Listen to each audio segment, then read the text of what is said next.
This is the Can Crushers Wrestling Podcast. The following contest is scheduled for one fall. Let's go nuts! It's Jimmy Nuts! Right out of the door! With your hosts, Mark Martinez. Because I'm the Mark and I'm awesome! The Guru. Today I'm going to break it down for all you simpleton sweat hogs listening out there in Can Crusher Nation. I don't mean to come out here week after week and toot my own horn, but toot. And the English Professor. It is I, the English professor from the County of Kings, speaking the English of the Queen. Hey, this is former WWE superstar Duke, the Dumpster Drosy, and you are listening to the Can Crushers Podcast. Ladies and gentlemen, boys and girls, children of all ages, welcome back to Can Crushers Podcast, our weekly show. Man, I'm excited. I'm excited to be here this week. We have a full docket. Joining me from his luxurious office in Pittsburgh is the English professor. And John, I think Chad might have killed like 17 things by now because he's up in Maine and he sounds like he's in Guatemala. I don't know. Yeah, he sounds way out there. He's probably doing like a Corporal Kirshner, like swimming through the lake with the knife in his mouth and like stabbing the first thing he sees. Yeah, with a pocket knife. Just a pocket knife. Not like a machete like Crocodile Dundee. No, just the little thing, the little knife that Chad was a soldier. He knows what I mean. Yeah, knife you carry in your mouth, Chad. Corporal Kirshner carry. We don't know what we mean, though. Right. Because that's just the way it is. Happy hunting, Chad. Happy hunting, buddy. I know you're going to come back. And the bonus is, John, we reap the benefits. Like, if he gets a bear, we're going to get a rug or some meat. Right? Something like that. So, yeah, I'd be down for some bear. Yeah. Or a moose. Yeah. Is it one moose or is it two meese? It's singular and plural. Okay. Moose.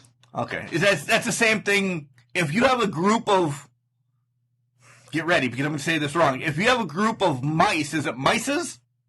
No. Or mises? Like the cartoon, I hate those mises to pieces? Right. No, it's nothing like that at all. Damn it. All right.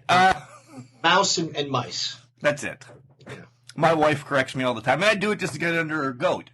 But this is a wrestling show, and we're not there yet. How was your week? Because I have to unload. You know I've had a miserable week. But how was yours? The week was okay. Obviously you opened the show excited for the week that you had and excited to talk about wrestling. I'm a little bummed because our plans were changed for Saturday. Yeah.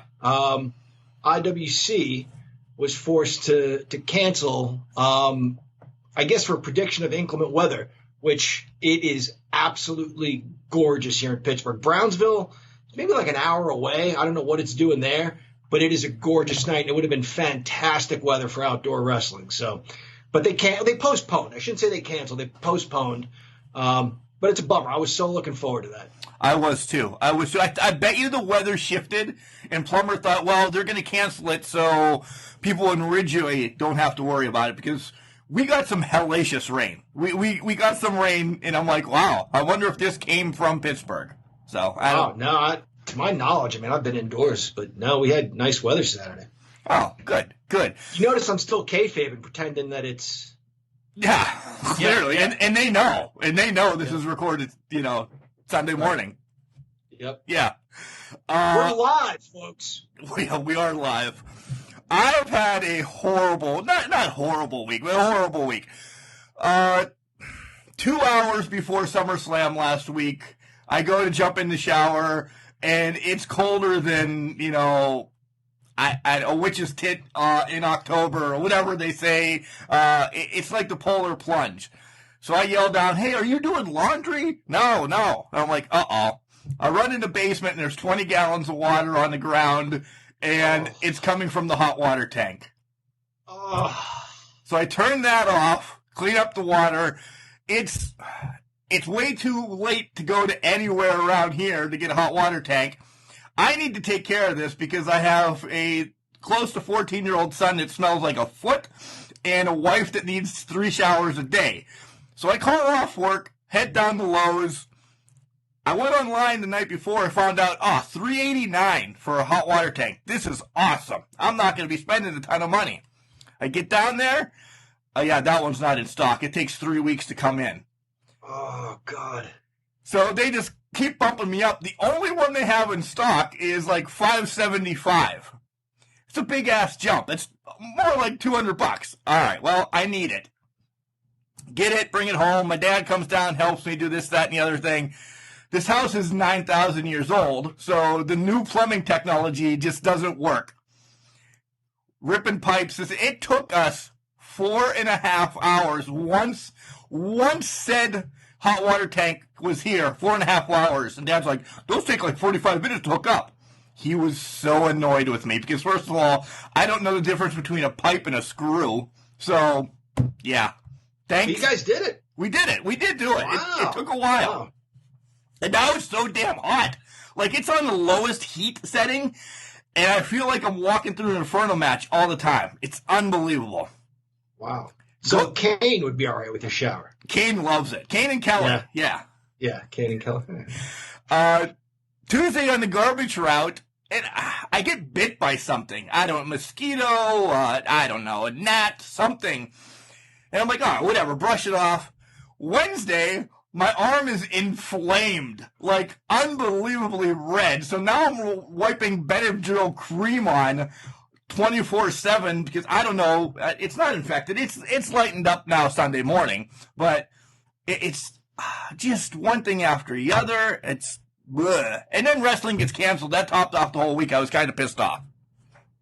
Yeah, that's tough, man. That's a tough week. And then to end it like that, you're so looking forward to seeing wrestling live, and they pull the plug on that. That's a kick in the nuts, man. But I'm sorry, buddy. Yeah, it's all right.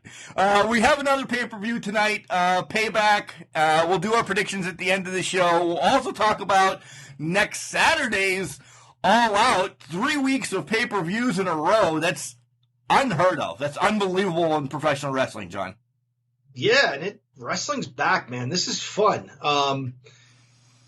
When WCW and WWE were really competing, I'm trying to remember if they would run shows, pay-per-views in the same month. There was a point WWE had one every single month.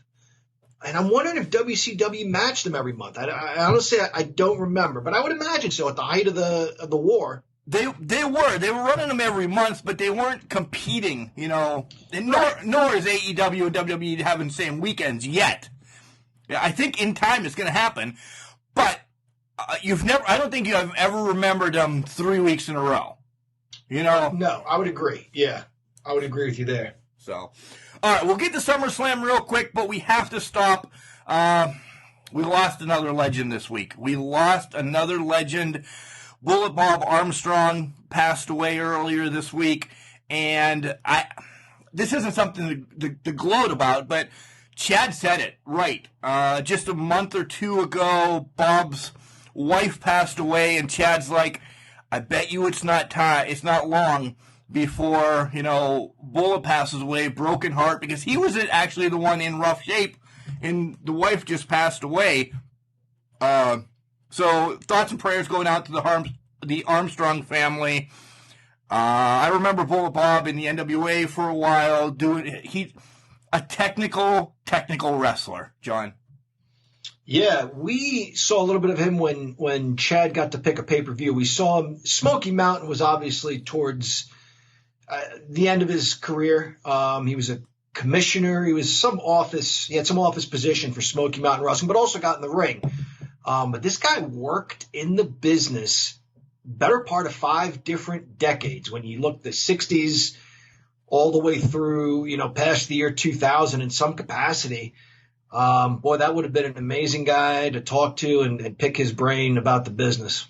Yeah, he would have been. That's two recently that, we've met a ton of wrestlers as I sit in the studio and look at all the pictures and everything, but 2 recently that I now feel guilty that we didn't, Kamala, and now Bob, as well as son. I wish I would have met Brad as well. Brad was actually one of my favorites when him and White Lightning, Tim Horner, tagged up. Man, I love that I love that team.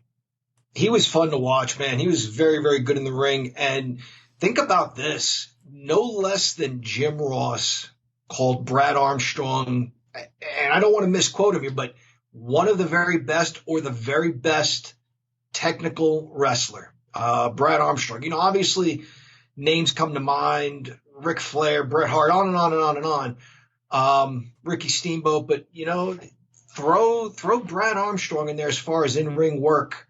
He was a lot of fun to watch. And Bob trained all his sons. They all got into wrestling. Probably the most famous of the bunch was the Road Dogg. Yeah, for sure. Underrated, Brad was. He was always that mid-card, and then he was the Candyman for a while, which that kind of hurt his career. But all right, again, thoughts and prayers to the Armstrong family. Let's transition over to SummerSlam. John, as we were hooking up everything and I was disconnecting everything, I didn't get to see, nor did I go back and watch the pre-show match of Apollo Crews and MVP. I know you and your son were dabbling around a little bit, right? Yes. Just a quick story. You know me, Mark, and how technically savvy I am. Yep. I discovered Zoom earlier that day, and it was a friend's birthday, so we had like a Zoom birthday party.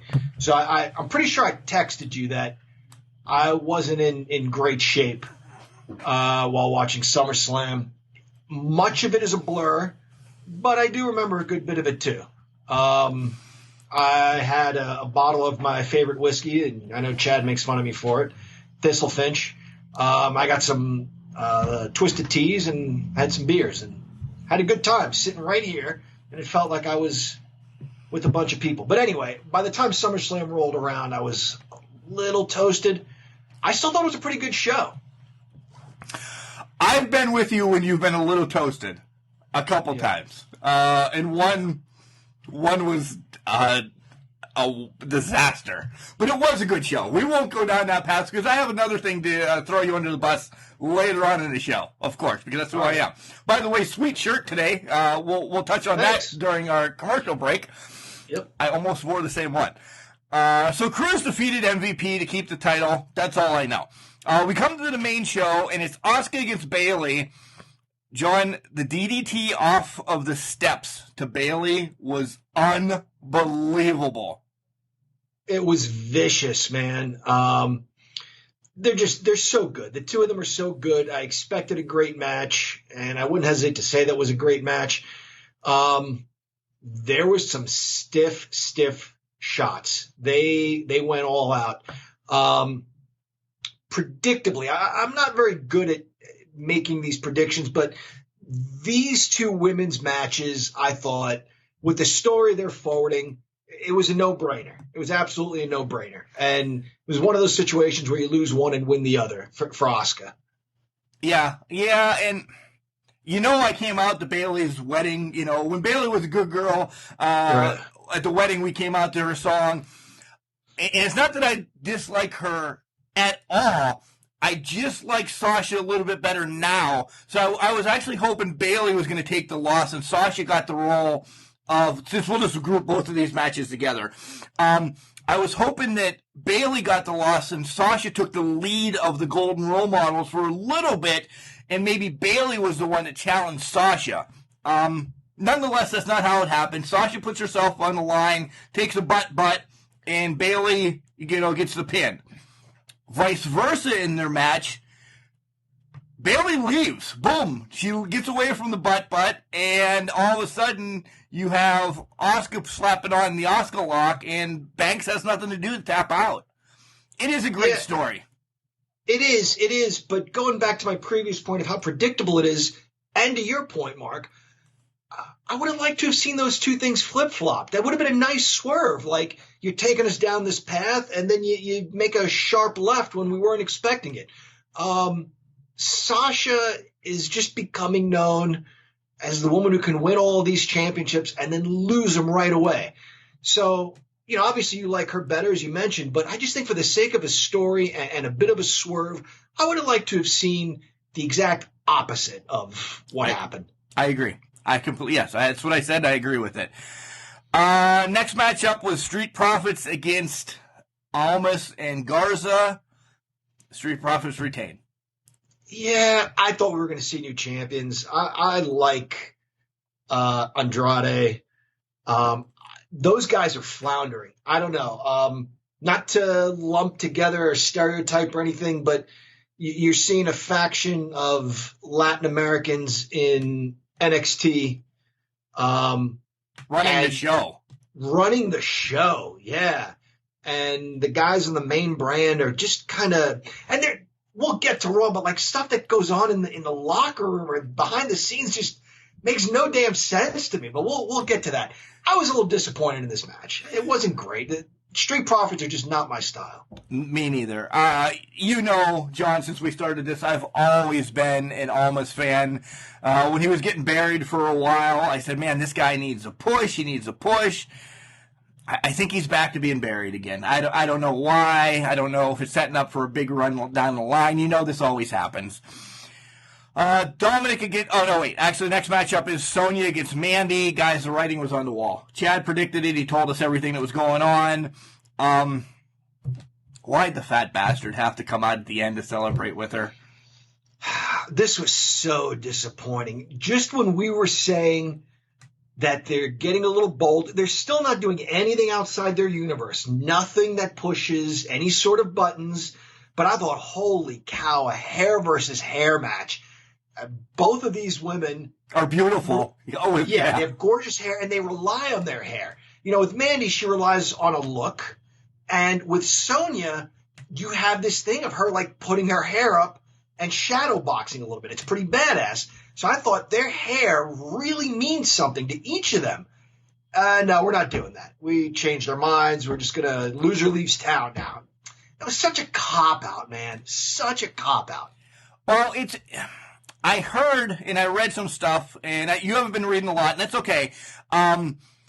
With the trials going on with Sonya from, now until who knows the future, because more threats have come in and everything, her lawyer kind of stepped in and said, do you think it's right for you? Because the writing was on the wall that Sonya was probably going to lose her hair anyway. Right. Do you think it's right for you to be losing your hair right now and having to go through trials because of this douchebag that's been stalking you and everything? So she kind of went and said, hey, can we make this? And I'll take some time off. What I also read is the Sonya Deville character, when Sonya or Daria, her real name, comes back, isn't going to be Sonya. Because she also said during the show, don't call me that anymore, meaning don't call me Sonya. I get it. I still think there was a way around that where I'm not saying you have to butcher all of it off, but hey, if this is what you really want, not just your hair, but put your career on the line or something and add more drama to this match. Now, two things are on the line, neither one of them even being a belt. Like, right. Hair and a career. And maybe she just gets a little snip or something, but I was bummed about the change. I was too. Dominic, and I expected better from the two of them before we move on. The match was okay. I just expected better, and understandably, it didn't seem to me like Sonya was there. No, I was wondering if I was going to say that, but you threw it out there. I don't think her heart was in the match, and we understand why. All right, Dominic against Seth. Seth was just playing with him for a while. I love Dominic's mom just out there crying. Stop. I actually thought of your mom when we're doing stupid stuff in the pizzeria. Johnny, stop! Mark, stop! And your dad's just egging us on. Yeah, that's exactly what I thought of in this match. Me and you just beating each other with pizza boxes or chairs or whatever, and your mom kind of like disappointed in us. It was always a disappointment in her. It was always disappointment. On us. On us. Yeah, in us, yeah. So what'd you think? I don't know. It went too far. Not that the violence, right? It just, It was hokey to me. being handcuffed, and he's 3 inches away from reaching him at the end of the match, and he's crying. It was too much. Yeah, it was good drama. I enjoyed it. I think Seth Rollins can do a really good job at being a bastard. I still think if they just let this guy say what he wants to say, I wonder what kind of promo he can deliver. A lot of legends seem to think that, maybe even Ric Flair specifically have said, just let this guy do his own thing. He's really special. And I believe that too. But he's good at being a rotten bastard. And Dominic, I don't know how much training he's actually had. I don't know. I was impressed. Let me just say that. I was really impressed. But the idea like this is really one of his first times out there or whatever, I wonder what the real story is behind that. I'm sure he's had plenty of training from his father, but has he worked anywhere else before now? In any event, I thought they did a nice job. I thought this was a good match. Yeah. Not horrible. Just the dramatics is what I was saying. Yeah. Oh, there's a lot of drama. Yeah. We went over Sasha and Asuka. Next matchup was Randy against Drew. Let me just say this. Edge, Christian, Big Show, Flair, all out of action. HBK is now able to talk after taking a boot. He has to, I'm rooting for Drew. He just rubs me the wrong way. Yeah. I liked Randy pulling the ref down and throwing a thumb in his eye. Just silly. It was a brutal match that I actually was shocked. I thought that Drew was going to lose the title. I did too. That was my prediction last week. I like Randy Orton. I am getting to a point. I said this about other wrestlers. Tell me a great blank match. And insert name here.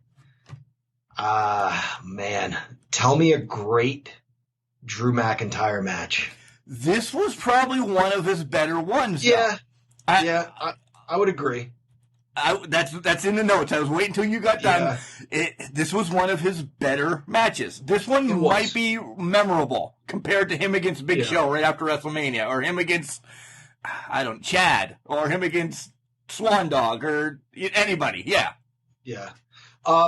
Just very quickly, I listened to some shoots. I listened to Jim Cornette. He's obviously got a great mind. There's no question about it. Someone asked him a question recently about Jake the Snake, saying Bret Hart and Shawn Michaels were the worst world champions in the WWF. And Cornette's like, are you kidding? He's like, look, I don't like Shawn Michaels. I'd love to say he was the shits. The guy's one of the best ever. Bret's one of the best ever. He's like, if we're talking about champions who couldn't work, who didn't draw, I love the guy, nothing against him, but what about Diesel? I bring this up because at this point for me, I'm lumping Drew in there with a Kevin Nash type. Great look. Bell to bell, and does he really have the drawing power? Everybody's saying this is gonna grind your gears. That this is a different world right now, John. There's no fans. The poor guy has not had the title with a fan in the crowd. Would that have helped? I will say 75-25, meaning no. That I agree with you wholehearted. Maybe the fans could have helped a little bit. He's not that guy to get you over. He really isn't. Whatever the hell it is, as Jim Ross says. Right. Whatever the hell it is, I just don't think he has it. I'm sorry. And right after this match, they announced that Keith Lee's going to be on Raw. So you instantly put 2 and 2 together. Keith Lee's on Raw tomorrow night. So he's going to take on one of these guys. Because you're not going to say it after the Asuka and Sasha match. That would make too much sense. No. So you knew right off the bat. And then we have the Braun and Bray thing. I told you Bray was going to win the title. And SummerSlam, you won't see it coming. Dude, I didn't. I didn't see it coming. And Roman came back and laid waste to everybody. So that was awesome. He's in the title hunt. More on that later. Yeah. Whichever term you want to use. My son went bananas, went ape shit, lost his marbles, whatever. He was just running around the living room, so stoked to see Roman Reigns back. Roman Reigns is his favorite. I was surprised. You remember, Mark, the video he posted of himself saying, hey, look, you got to do what you got to do, and I'm going to take some time away, and I'll be all right, and this and that. And it was sort of, man, not a dig, but like taking the powers that be to task. Like, I have a life. You know, I'm worth something more to other people than just being a wrestler, as much as I love this. And this is sort of the message I got from it, paraphrasing him. But, you know, I can't risk my health right now. Sorry. And it was almost like, yeah, you're absolutely right, you know. So I didn't think he was going to be back anytime soon during this pandemic. This really came out of left field. I thought Royal Rumble or WrestleMania next year. I thought he was taking a full year off. New kids and all that as well. So he, you know, wanted to keep health to his health and then new family health. I thought, yep, This is the right thing to do. I supported him. Wow. SummerSlam return. I didn't see it coming. Good tagline, WWE. Yeah, I thought this was a solid show. Some good drama, twists and turns. And we have a new champion. Yeah, we have a new champion. We have two new champions with Asuka as well. Yep. So I will actually go first just because I thought it was a solid 4. I mean, it wasn't super fantastic or whatever word I just made up, but it wasn't garbage like Money in the Bank. I thought it was a solid 4. I would have liked some other things tweaked, but yeah. Same. 4. I think maybe if you switch, as we mentioned earlier with the women's titles situation, if you maybe switch that up a little bit, I'd have bumped it up to a 5. But definitely a solid show. 4 out of 6. Yeah. Enjoyed it. I really enjoyed it. So we'll transition right into Raw and SmackDown right now and just keep that whole WWE thing going real quick. John, we text about six times during this. Man, Drew came out looking for his next challenge. Orton comes out bitching. And those kicks weren't even in left field. Guys, we bitched last week about WWE having the best cameramen or whatever. I don't care how you shoot it. I don't care if we just see his leg hit and then Drew flies away. Don't focus that you didn't even... John, he was, and in wrestling terms, and maybe we can ask a wrestler when they come on the spotlight sometime, if you're 6 inches to a foot away, it doesn't look real. And he wasn't that close. Right? You know, guys, I have said this I don't know how many times, and Mark, you know it. I've said it to you on here, off air. We love this, guys. We love this so much, and we try to be respectful. We try not to use a lot of terms that we have no business using. I sound like a broken record. We have no right picking stuff apart like this. But holy cow. I mean, it just was unacceptable. When you think about the fact that he did this on TV years ago to Ric Flair, he punted Ric Flair's head, and a host of others, right? That was his thing. In front of a live crowd, you know, it's essentially theater in the round. You can't screw this up. You have someone looking at you from every angle. And now you're like not in the ring, no fans. You're in the back. There's a wall on one side. Maybe turn the other way, like turn his head and ass like north to south instead of south to north or whatever, so that maybe you don't see. But man, it didn't even look close. And you texted me that, you know, Kelly's a casual fan. She watches it because she's on the couch with you. Same with Cheryl. You were like, Kelly's like, holy shit, that wasn't even close. Right. And for someone barely paying attention, you know what I mean? She was more on TikTok. Guys. She was more on TikTok during that, but she just happened to glance at the TV. She's like, was he supposed to kick him there? Sorry. Yeah, we gotta... We call him as we see him, as Jesse Ventura would say. We tell it like it is. The next segment was actually one of your favorites, Nia Jax and Shayna Baszler. So run with it, and please make sure you get the old school wrestler. Yeah. This was great. I like both of these women a lot. I think the dynamic of the two of them facing off is interesting. It's fun. They're both big, strong powerhouses, both very physical. I look forward to this program. They had some disses for each other. Shayna Baszler called her the modern day Haystacks Calhoun. That's great. It's terrible. So mean. But I loved it. I loved it because in a small way, what is important to us, to you and me, Mark, seems like it's important to some of these young people too that are wrestling now. You know, like, hey, I know who Haystacks Calhoun was, and you look like him. So I thought that was a great dig. And then Nia called her, she said she looks like somebody from the Addams Family, which is pretty vicious because she kind of does. I like this. I like this a lot. Yeah, we'll talk about. They end up getting a tag team match at Payback, or it's called Payback, right? I'm going to mess it up. Paycheck or Payday or it's Payback. I know it is. I think it's Payback. Yeah. Because my son and I were going back and forth with Backlash, Payback, but yeah, you're right. It's Payback. They end up getting a tag team title match against the Golden Role Models tonight, and we'll make our predictions on that. Bayley does fight Baszler, but it pretty much all hell breaks loose in it.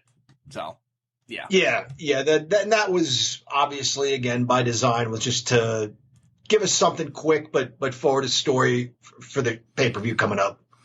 The KO show, we can touch on this. Aleister Black, still blind, but he's going to kick everybody's ass. I like Aleister Black. They haven't really done anything with him in a while. He's kind of just been lingering around. Maybe this is his push now for a U.S. title run or something. Yeah, I like him too. He's physical, vicious. It's spinning kick, man. See, that was in the ring, and that looks brutal. Yeah. Whatever they do, whatever he does it well. I don't care about 24/7, so we're going to skip over that. God. Randy and Keith Lee have words. It sets up a match for later, and we'll just group this right in. That match doesn't really take place or happen. So Randy then ends up, he's going to fight Keith Lee tonight. Drew McIntyre's head, as they talk the rest of the show, has fallen off. He might be broken in half. He might have two heads now. Word comes out that it's a career-ending injury. We don't know what's going to go on with him. So it's all a work. Yeah. And how many times do we quote your buddy Al Snow? It's about making him guess what's real. If you try too hard, fans these days are too smart. You can ride that line between a storyline and reality, but there wasn't any part of me that ever believed, like, oh my God, the guy's really, as much as they played it up, I never believed he was hurt that bad, particularly because he kind of never came close with that first kick. Right. What else do you want to talk about on Raw? Because other than that, I know that you like when Underground starts, and that's kind of when I go to bed on Monday. Legit, it is when I go to bed, and I usually watch the last hour on Tuesday. When I woke up, the first thing I read was, did they just go into a meat locker or a cooler? I'm like, oh, he must have watched Underground for the first time. Yeah, I watched it for the first time. The other thing I want to mention very quickly is when Shayna and Nia said, hey, look, we could be a team. We could be great. We could probably win the belts. Like, yeah, okay. And then, pow, out of nowhere, Baszler just, like, decks her. And Nia was like, ugh, like, I don't even have time for this right now. I love it. I think it's a great dynamic. It was better than, like, forcing anger if it wasn't there. It was just like, I'll deal with you another time. So I thought that was – I'm so looking forward to that story. As for the Underground, I didn't know what to expect. And I just see Lashley looking for a fight. And the door opens, and it reminded me of where we kept the dough in the back of the pizzeria when you opened it. It's like whoosh, smoke coming out. Well, you know, the steam from the. So I thought, where's he going? Maybe he's making dough. Some dough. Yeah. And then I don't know. It just that whole thing. Shane McMahon is such a twit. There was one point who was it? They threw a guy onto the stage to fight Lashley. It was somebody. He didn't want to get. Yeah, some no-name guy. Yeah. Yeah. He got thrown on there and tried to run away. And I don't know if they missed their mark or whatever, but Lashley ends up just kicking him in the ass. Yeah. And the guy hits the mat like he's done. He's finished. And that's when I said to you, again, it was like a show. It reminded me of your parents, my parents, like me trying to run away, and my dad kicks me square in the ass, and I lie on the ground so that, I'm played dead, so that hopefully it's over after that. But that's what it looked like. The guy tried to run away, and he got kicked in the ass, and he was finished after that. I've hated the Underground since it started. I don't like it. That movie with Hulk Hogan and Zeus was more believable than this Raw Underground. No holds barred. Nice reference. Let's transition to SmackDown. It was rough. Vince has a head security guard. Look, he's got to have Bray, Roman, and who the hell else is in this match? Braun all signed the contract because Vince doesn't want to do anything with any of them. Grouping it all together, he finds them all. Bray threatens to kill him as he's dressed up as a postman. Braun wants to fight Drew Gulak before he signs it for... guys, I don't know why Braun wants to fight Gulak. This is how much I fast-forwarded. And then the spoiler that they finally find Roman because he wouldn't answer the door. And Roman says he's going to get that title. That's not a guarantee. It's a spoiler. And it pans over, and Roman is now a Paul Heyman guy. Yeah. Very quickly before I get to that, there's so much time to fill on Raw and SmackDown. We've said for years that both shows need to be cut a little bit. Raw is half of it is recapping what happened the week before and what we just watched. Let me show you what you just saw a minute ago, and we'll show it to you again. And SmackDown recaps Raw. Yeah. And I bring this up because that whole roundabout thing that you just mentioned, the story was there at SummerSlam. These two guys are fighting for the belt. Roman Reigns came in, beat the crap out of both of them. Oh, there's probably going to be a triple threat match between these guys. That's it. We didn't need Vince McMahon and security and calling different people out. It just was so convoluted. And I don't know if they have to fill time, but, obviously I figured they would tease us with Roman Reigns. We were going to have to wait for that. I figured that. This was really interesting. I don't know if I mentioned it on the show. I do not remember, but I mentioned to you, I mentioned to Chad, at some point I thought Roman Reigns would end up with Paul Heyman. I thought at one point there would be a double switch with Roman and Brock Lesnar. And that was what was going to send Brock Lesnar away for a while. Hopefully we don't see him again. But I had a feeling a while ago that at some point Roman Reigns would end up with Paul Heyman. Honestly, I'd forgotten about it, and I still was not expecting this. So this was another great twist. The shirt kind of sold a little bit that show up and wreck everything or whatever Roman shirt. Right. Yeah. Kind of sold everything to me Sunday night that Heyman was kind of coming back. I thought maybe it was going to be at Payback compared to just SmackDown. I thought he's going to squeak his way out and do something in the match. So, I don't know. Yeah, that would have been pretty effective to have Heyman come out in the middle of that triple threat match. Oh, why is he out here? Who's he here to support? You really don't know. And then find out there that it's Roman Reigns. But this still worked for me. This is going to make me want to tune in. I'm excited that Roman's back. I hope he is the badass of badasses. If he gets booed, good. He deserves to get booed now. As much as your son's a huge fan, he'll still like him. But I know there's some people that are going to hate him now, and it's good. I think he needs as much heat as he can have on him. He needs to get ready, dastardly things for a long time. He needs to be a son of a bitch. There's still going to be people that, I'm going to pull the curtain down, that Roman beat leukemia, they support him. Right, that's his life. I support him there. I want to also support him being a motherfucker. So that's what I want. Yep. My son was torn. He just was like, as happy as he was to see him Sunday at SummerSlam lay waste to everybody, the reaction was a 180 when he was at Paul Heyman. He just was so disappointed. So, hey, it's working, right? It already is working. Other than that, there's nothing else to talk about on SmackDown. There's good stuff, but the shows are so long. Yeah. Heavy Machinery and Big E against Miz and Morrison. Big E pins Miz. Whatever.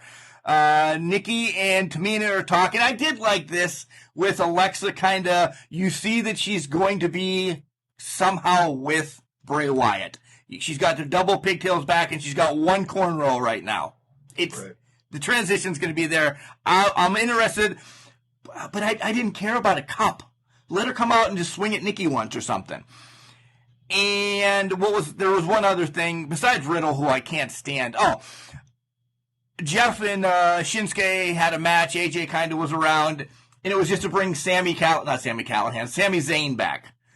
I'm good. I'm glad Zayn's back, but now we have something that we just had on Raw.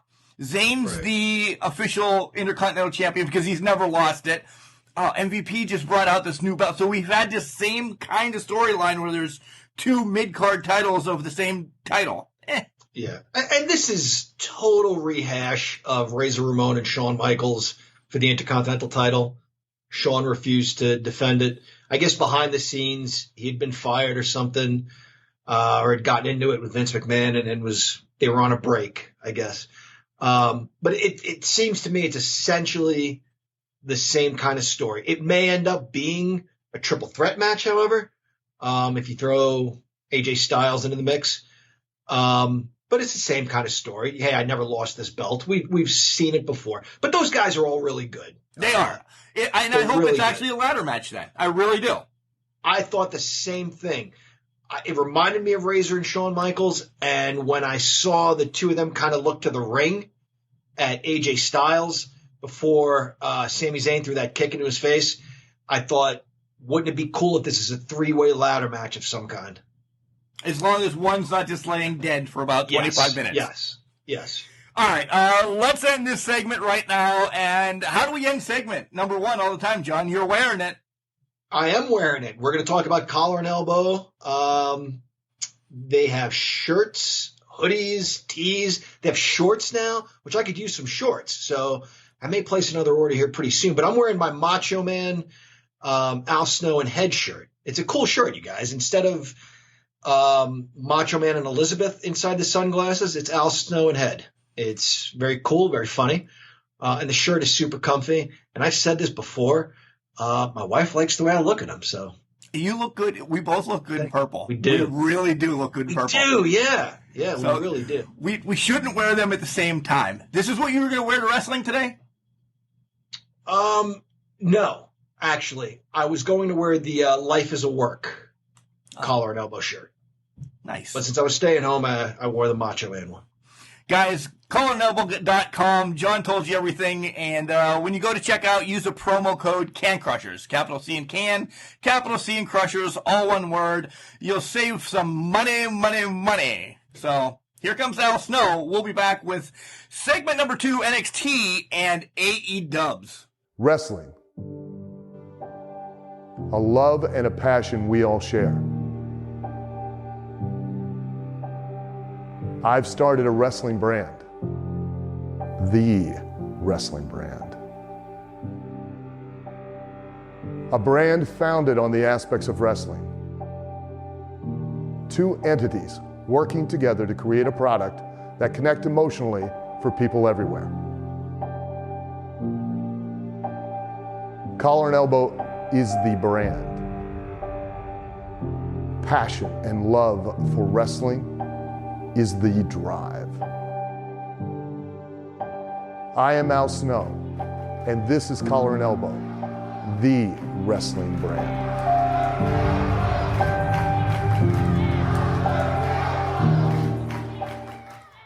Hey, this is Drew Hernandez, the Mayan Mauler, the hard-hearted Hispanic. And tune in. You're listening to the Can Crushers podcast. Welcome back to the Can Crushers. It is I, the English professor, joined by your host, Mark the Mark Martinez. But this week we're without Chad the Guru. Yeah, he's hunting up in Maine. John, and this is how bad we are. I know he's hunting, and I know he's told me probably several times, but I don't know if it's moose or bear or I wouldn't think he's going up there just to hunt. It's something big game that he's up there trying to stab with his pocket knife. Whatever.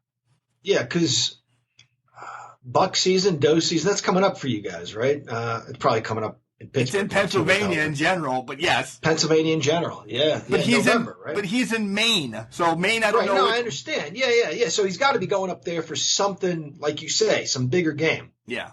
He was excited. Whatever it is, Chad, I'll eat it. He was. We did talk a couple times this week, and he did tell me, and that guys. This is again. It's not a work. I don't remember. I was probably playing video games, or he's heard the whole story about the water heater too. And the poor son of a bitch was putting in a pool, though. I'll tell you this story, and he gets back when he comes back. He was out of printer ink, so he called me. Hey, I don't want to buy printer ink before I go. Will you print my license up for me? Yeah, bring your shit down. I'll print it. Send it to me, whatever. He comes down. And he is shirtless, and he looks like Kane's suit. You know how Kane wears the red suit? He is unbelievably red because he puts in a pool, but then he has to, get in the pool, and maybe there's some water, and his upper body was fire engine red. And I'm like, oh, my God. He's like, this better heal up by Friday when I leave, or I'm going to be driving shirtless. And, he looked rough. He was walking like Ralphie from the Christmas Story. He couldn't put his arms down. You and I have Mediterranean in us. You from your mom's side, and then on your dad's side, Latin American. So we take to the sun a little easier than Chad does. Oh, he's a ginger. He's a ginger. Poor guy. Damn. Yeah. Both Wednesday night shows were good. Great. Really good. Yeah. I don't know where to start. Do you want to run? We just ended with WWE. Do you want to change pace, or do you want to stay? Yeah, let's change pace. Tell you what, I'll take the lead with NXT. If then you want to take the lead with AEW. All right, that sounds great. So we're starting. Right. So we're not changing pace. We're staying with WWE. We're starting with Correct. NXT. Okay. Right. Sure. Okay. Sometimes NXT is it's such a unique brand, it doesn't even seem like it belongs to the WWE family. Yeah. Got confused there for a moment. Touché. No, you're absolutely right to make fun of me there. That was totally stupid on my part. All right. NXT starts off with some takeover highlights, after which we see Scarlett opening the show. It's still just one of the coolest entrances in pro wrestling. It looked like there was a vulture or a raven flying on the screen, but with the effects, it looks like it's flying right at you. It's just an awesome intro. And Karrion Kross is so freaking cool. And we knew why he was coming out there, and it was a bummer. It was still a great speech. I can't overstate how good Scarlett is. When Karrion Kross was talking about his injury, if you watch her closely, she put her hand on his shoulder or on his back or something to comfort him. But at the same time, she's satanic and drinks blood or whatever the hell they do in their free time. I love this couple. I really do. They're awesome. This injury not only hurt Kross because he had to give up the title, but just as Scarlett is getting hot, now she's hot, but now she's going to be off TV now for 6 to 8 months as well. Unless, do they say they kind of get her in it, but it's not going to be the same. What other person fits her role? So I feel bad for both of them. I really do. But what is Scarlett now? Scarlett is just thrown to the wolves now too. Yeah, she's probably, I'm not being funny or saying this lightly, she's probably out of a job right now too. I don't think you can have one without the other. And if I'm not mistaken, I think they're a real life couple. I don't know that. Good call. Yeah, I believe they are. I don't know what they do. I don't know if they have guaranteed contracts or not. I feel for them because this guy was red hot coming into this, and just like that, he's on the shelf. Scarlett is myself and the Junkyard Dick met Scarlett in MLW. She was doing a signing down there at one of the shows that we went to. I want to say down by Hagerstown. I don't remember what the actual place is. Down in Maryland. Really by Pat's house in Maryland. We met her, and man, she's a sweetheart. She really is. She was nice. We talked, and she was there for a one-off right before she went to NXT. So she, I tried saying, "Hey, come on the pod." She's like, "I can't. This is in the works already." And I'm like, "All right, well, it would have been cool." But yeah. She flipped the hourglass at the end. That was a cool moment right there. Because TikTok. TikTok, and I'm going to be back. It's a matter of time, and when I am, there's going to be hell to pay. And just before they left, she flipped the hourglass. That was a cool opening to the show. Next, who do we see doing commentary, Mark, at the NXT table? This hurts. This hurts me because I love Stu Bennett. I love his work on the NWA. It's just another knock that I don't know. I mean, we see stuff when we get to AEW, we'll talk, but we see that the NWA is taking a beating. They really are. Wade Barrett's back. He's not Stu Bennett, which is him. He's back as Wade Barrett. I love this guy behind the announce table. I was a big fan of him in Nexus, in Bad News Barrett and all that. I think he found his calling. I really do. I think this is what he needs to do. I love his voice. That sounds weird. I agree. I do too. I enjoy listening to him call matches. I think he and the Glamazon do a really nice job doing commentary and giving us a little bit of their experiences in the ring. You know what I mean? Like why this hurts here or why it hurts there, or how do you prepare for this person or this kind of fight. So it was cool to see him doing commentary there. And speaking of Beth Phoenix, I didn't know this till they said it, or maybe I read it somewhere. She is doing commentary from her home. Yeah. So she's working remotely due to COVID-19. I don't know what the circumstances. She's just being preemptive. I hope she's well. I hope she and everyone in her family are well. I'm a big fan of hers. But really what I took from this is you wouldn't even know that she was somewhere else. Mark, this is almost like you and me. Right. You wouldn't know listening to this that one of us is here and one of us is there. It's like we're in the same place. Right. Our studios are they're that damn good. NXT is right on par with Can Crushers, I would say. They are. I agree. I liked this team. We're going to talk about the commentary. I'm not a fan of Mario Povich or whatever the hell his name. I think he's Joey Styles too much. Back in the day, I liked Joey Styles because it was extreme. NXT is extremer than WWE, but right. I don't like Mamma Mia, Papa Pia. No, that doesn't fit that mold. I'm not a fan of Mario. We'll probably get buried for saying that, by the way. I also, he sounds too much like some of the other, run-of-the-mill, like middle ground commentators like on Raw and SmackDown, where, we have to get this point across during the course of the show because someone just did a move. So you have to emphasize a word. Just call the damn match. If Beth Phoenix, even Wade Barrett had something to say, they sped through it to get back to the action in the ring, to call the match. I just am not a fan of all of a sudden you emphasize a word because a move happened. Say the move. Tell me what's happening, Yep. I'm with you. Up next, NXT Tag Team Championships were on the line as Imperium defended against Breezango. Great match, man.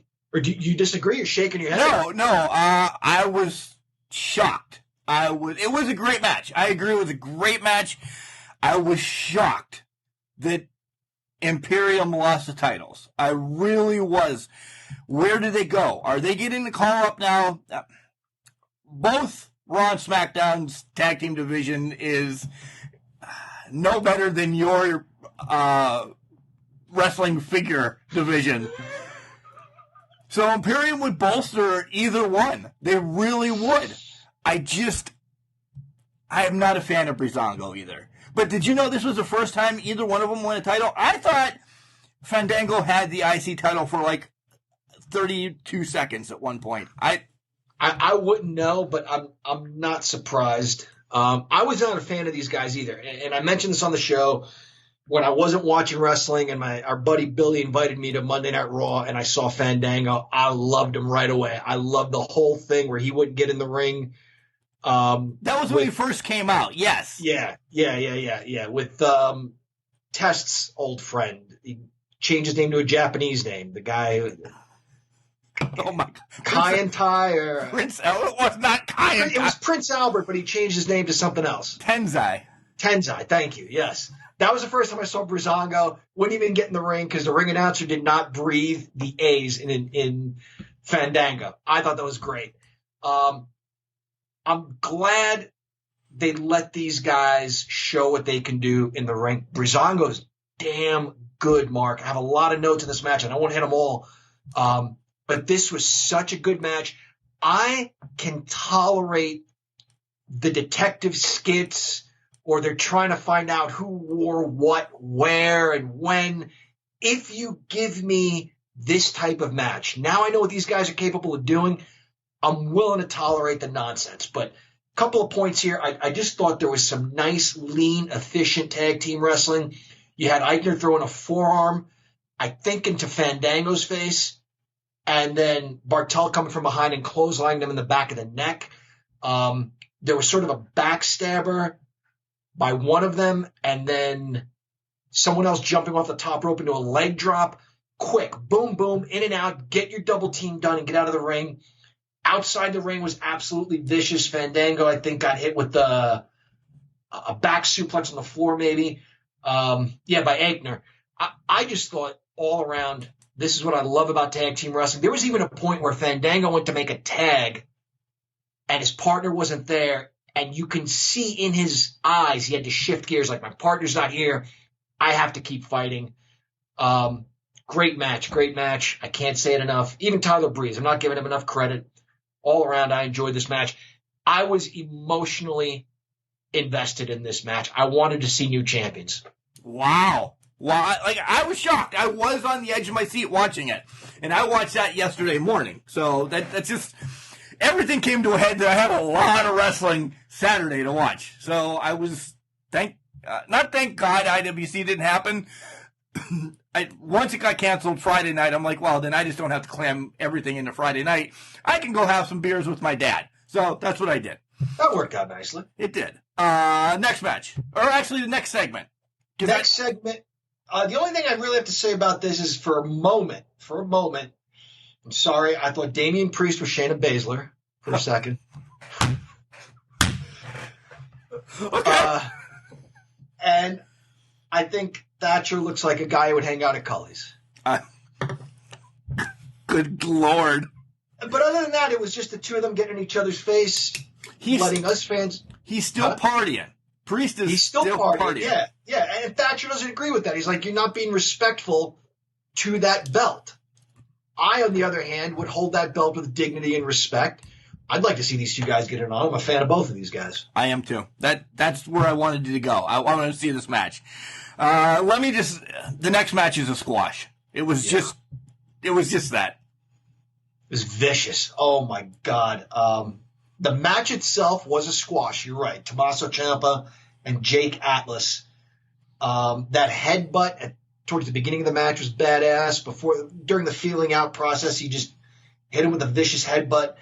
And you kind of were led to believe that he may be coming back as possibly a good guy because he was injured, which, by the way, that was like stone cold scary. Mark, yeah, you remember when that happened? You and I were blowing up each other's phones right away like, he's done. The second we saw it, he may finish this match. He's finished after this. That looked bad. The fact that he's well and healthy is great to see.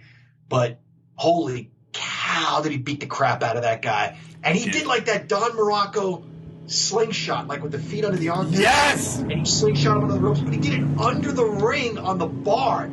Credit to Jake Atlas, too. He took a beautiful beating, which I'm not trying to be funny. That's an art. and he took it well. He did. I'm a big Ciampa fan. When he came back, I was like, yeah. He just adds that roughness, the North Broad Street Brawlers kind of thing to NXT. Absolutely. I agree. All right, what's up? Then we see Candice LeRae and Tegan Nox at one point were great friends. Candice LeRae, however, has chosen a different path. Tegan Nox can take that path if she wants. Otherwise, Candice LeRae is moving on. I will say there was a big plate that looked like fried chicken, and it looked really good. I would love to have dinner at Tegan Nox's house or Candice LeRae, whoever the hell cooked that chicken. It looked really good. I haven't had good fried chicken in a while. I really haven't. We get some from the stores, but it's mass produced. I want like your mom's or my grandma's fried chicken, or all right. I digress. Go ahead. Good segment, right? Yeah. Anything else you want to add to that? No. No? All right. Up next, your guy, Stone, has another run-in with a tank. He does. Well, Austin Theory is back as well on NXT. He's pushing Bronson Reed's buttons. All right. But my boy gets run over again. Shotzi just runs his ass over. I love him. Are you sold on him yet? He's doing his job. Yes. Yeah, I really am. I think he's good at what he does. Absolutely. And the thing is, he's such a twit. I love it every time Shotzi Blackheart runs him over, beats him up, or whatever. This is my prediction here. This is the way Mia Yim, we haven't brought up this group yet. This is the way that Mia Yim is going to leave NXT and show up with Retribution. I think she's a big part of Retribution. Interesting. Her and a couple others, but she's been linked to them. So, yeah. She was scheduled to wrestle Mercedes Martinez. My cousin just didn't want to come out. She didn't want to come out. Yeah. She probably heard about your hot water heater and had things on her mind. Yeah, my cousin lost his hot water heater. Yeah. So Shotzi Blackheart takes the match. I thought this was brilliant. Good mat wrestling. I love this match. I love this match. Yeah. Mia Yim did a pin from like a body scissor where she had her legs wrapped around her and turned her. I haven't seen that in a long time. That was really nice. And then she did like a double leg drag where you'll see like, you grab your opponent's leg and kind of corkscrew him over. Well, she had Blackheart, I think, in the corner, had both legs and whipped both legs over. And then we see something pretty basic off the top rope win the match for Shotzi Blackheart. I enjoyed this show because we saw some basic moves that beat people 20 years ago, beating them again now. Yeah. Shotzi's kind of like a little bit of a swanton, but just a back flopper, more or less. Yeah. Yep. Nice suplexes by both women. Good match. Very, very good match. Next. Up next, we have William Regal. Someone stops him in the back and says, hey, look, we don't have a champion. Have you given this any thought? And he says, well, yes, I have, and I'm going to come out and announce it right now. So William Regal comes to the ring, and Mark, he has an unheard of match to determine a new NXT champion. This is unbelievable. Let's give the opponents first. It is Adam Cole, Tommaso Ciampa, Finn Balor, and Johnny Gargano. And it's Tuesday night, so it's a special NXT. And John, what kind of match is it? Because this is unbelievable. It is going to be, for the first time ever, a 4-way Iron Man match. We've seen Iron Man matches. We've seen 4-way matches. This is putting the two together. I don't know how this works, Mark. Gargano pins Ciampa and Balor pins Cole. They're tied 1-1. Is that kind of the idea? Whoever has the most falls at the end of this thing is the champion? That's what I'm thinking. I mean, does it end in a tie and then we get one extra match out of this? Yeah, maybe. is this the only thing that's going to be on NXT on Tuesday? Is it just this match? Start to finish for an hour. It's all NXT. A lot wasn't told to us. The wrestling is not going to be just an hour of NXT because this would be the whole match, non-commercials. Right. So the show has got to be an hour and a half or 2 hours. They just shift it to Wednesday. I don't know, from Wednesday to Tuesday. Basketball is causing havoc too. And no disrespect to basketball, right. It's not our sport, but it's moved AEW a couple times. Is something going on? Is the dog show Wednesday night on USA that they have to shift it to Tuesday? Are we getting 2 shows?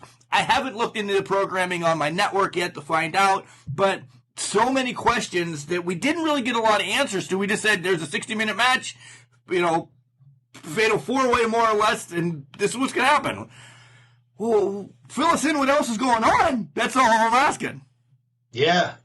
We'll have to tune in to find out, I guess. Your pick right now. Where's this? All right. My pick is Finn Balor. I think Adam Cole deserves to be in this match. It makes sense for him to be in this match, kind of where he is right now. All of his accolades, undisputed, trying to get back on top, so that makes sense. Ciampa was a bit of a surprise for me, but after the beatdown he put on that poor kid, Jake Atlas, I was thinking about him earlier because he and Gargano always work well together, whether they're partners, whether they're enemies. I don't care who's good or who's bad. I will watch them wherever they are. So the two of them in the match together makes sense. But Balor is sort of the wild card for me in this match. He stands out the most, and I think he's been on a really good run, and he deserves this more than anybody else does. Whoever wins it is going to be 2-time NXT champion. Yep. So. Yep. Actually, Cole would be 3, right? Is he a 2-time? I think. Without looking, I think. Yeah. I think you might be right. Yeah. I think you might be right.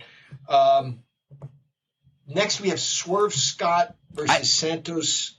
I hate Swerve Scott. Sorry. Really? Oh, man. Here's what I'll say about it's Swerve Scott against Santos Escobar. I love him. Yeah, I love both these guys. I thought there was some good chain wrestling, some very nice suplexes by Swerve. I thought Escobar was very vicious. The reason I like Swerve Scott is because his name fits him. And in that regard, he reminds me of Ricochet. Ricochet is a cool name. And when you look at Ricochet in the ring, the way he bounces all around, he ricochets around the ring. With Swerve Scott, you kind of think he's going in one direction, and then he swerves and goes in a different direction. So I like this.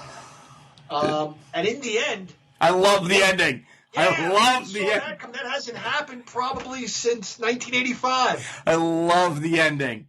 John, you had something done like this to you at one point, right? Oh, God. Yeah, that's what I brought up from earlier. Tell us about that story real quick. You want to hear this quickly? Yeah, quickly, though. All right. So, obviously, you guys know I was a huge, huge wrestling fan as a little kid. I took it very seriously. I would wrestle with my brothers a lot. I was wrestling my middle brother, Tony. He was just the worst instigator when we were kids. He still is. Still is. He put on a ski mask and pretended to be a masked wrestler. And he found, I don't know what it was, but he found, some big – this is the back of my parents' bakery in New York, by the way. He found this big wooden block and stuck it, under the – against his forehead, under the ski mask. And my other brother, our oldest brother, Dom, was the special referee. And I'm yelling, he's got something in his mask. And my Dom's pretending to check Tony's mask. Where? I don't see anything. I don't see anything. And then Tony's, working me over with headbutts with the mask. And I'm crying because they're both pissing me off. And they Dom refused to find the foreign object hidden in Tony's mask. It was the same mask that Retribution's wearing now. The same exact scheme. Yeah. It's effective. He put it on, headbutt, boom. Fight's over. Yeah, I love La Femme, the Phantasma. I love those guys, man. All right. The next match was it taped in? Just very quickly, I got to know, was a foreign object taped to the inside? How did it not fall out? It had to. Just put a mask on and, huh? Yeah. You have it sewn in. It's a professional mask. You have it sewn in. Yeah. You have some underhanded, fabricators sew it in. He's familiar, obviously, with the history and the ways of Lucha Libre, and I'm sure he can find a way to hide something in a mask. My mistake. Okay. Up next, we have Drake Maverick and Kyle O'Reilly. I've said this before. Drake Maverick was just a joke, but when you just let the guy do what he can do, he's pretty talented in the ring. I have always been a fan of Kyle O'Reilly. Of course, Adam Cole is Undisputed Era, but O'Reilly was always the next one for me. Fish is great. Strong was kind of the late add-on one that is, they made him the new Four Horsemen in my book. But O'Reilly has always been, besides Adam Cole, my favorite. And we see something at the end of this that we know the Undisputed Era is not going to last forever. And this is kind of a break. You see it coming that after O'Reilly gets the win, the other two jump in because there's no Adam Cole and beat the snot out of Drake Maverick. And O'Reilly's like, guys, you got to stop, until Killian Dane comes down, cleans house. Drake Maverick says, thank you, and eats a clothesline from Killian Dane. Yeah, that was an interesting twist. Speaking of twists, I don't know what you call that submission hold at the end by O'Reilly. Unbelievable. I can't even begin to think of a name for it or what it combines. Indian deathlock with a figure four leg lock and an ankle lock thrown in there. Yeah. I have no idea. But what was cool was he started with one portion, then another part, and Maverick was hanging in there. And then when he cinched in that last part of it, that's where Maverick was like, no, I'm done. Donezo. Quick match and got a story across, like you said, Mark, of what's going on with Undisputed. Still really good work by both guys. Yeah. Then to close out the show, we get a tag team match. Io Shirai, the NXT Women's Champion, teams up with, I love her, Rhea Ripley. They take on Raquel Gonzalez and Dakota Kai. I like her. Gonzalez and Kai. I like Kai. Like all four of these women. I like it. The good guys just couldn't get on the same page because they're going to have the showdown soon between Ripley and Io. They just couldn't get on the same page. The heels were dastardly. They did what needed done. They're more of a family than the other two because they're real partners. And Raquel just laying waste to Ripley. I've never seen Ripley take a beating like she did at the end of the match from Raquel. I absolutely agree. This to me is like reminiscent of the rare occasion when someone really got the best of The Undertaker. You know what I mean? And just laid him out in the middle of the ring. And I didn't see that coming. I didn't see something this, what's the word? This significant happening where Ripley just got beaten as badly as she did. And it was that decisive of a win. And you're right, they weren't on the same page. You have Ripley wanting to get in the ring with Gonzalez, and you have Shirai tagging herself in, so there was a little miscommunication there. Io Shirai had a beautiful 619 followed by a springboard dropkick that I thought was worth mentioning because it was very, very smooth. Devastating pump kick by Gonzalez on Ripley, and then sort of like a pump handle power bomb on Ripley that just drove her with such force. I was surprised this ended as cleanly as it did, but you know what? Now it's there's that seed of doubt. Can Ripley really handle Gonzalez? Another big girl. Yeah. Yep. All right, so we'll give gradings at the end over both shows. Let's just transition into AEW right now. You all right with that? Yeah, absolutely.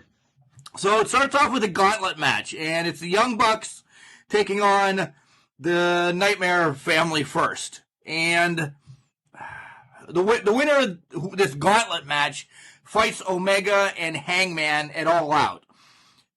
The Bucks and the Nightmare put on a good show. They really did. They went through a commercial break. Yeah, whatever. Bucks get the win. They take on Best Friends. John, first and foremost, I love the Best Friends song. It has really gotten to me. I do like the Best Friends. I think Trent is great. Chuck is okay. Hangman comes out and kind of gets in the middle of it. And overall, FTR gets the win. They're going to go on and face Omega and Hangman. We knew this was happening. We knew this was going to happen from months ago. Jericho on commentary. I'm all over the place. You're very decisive how we're going to go. First of all, Jericho comes out to sing-alongs back because they have fans at AEW this week. 500 people were allowed to go. And they showed them capacity. I think they said 5% capacity. Yeah. They showed him 1,000,000 times. During this match, I was pissed. Guys, we know you're doing the right things. JR, you don't have to say it. I want to remember that we're not in COVID. Don't tell me everybody's taking a shower and hand sanitizer, wearing a mask. They're 97 feet. Great.